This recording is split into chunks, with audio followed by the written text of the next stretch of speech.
मुझे गार्ड चढ़ाने के बाद 1:30 बजे तक बात करके उन्होंने रेस्ट रूम में सो गए।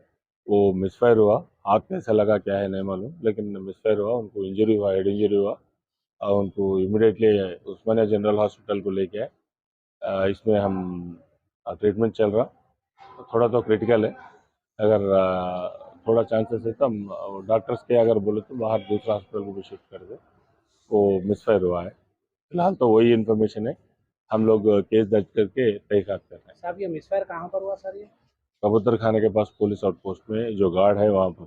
सर ये ड्यूटी पे थे सर इन्हों श्रीकांत को? आपको बोला ना गार्ड इंचार्ज का मतलब ड्यूटी पे ही है ना। Right, thank you. ओके शुक्रिया।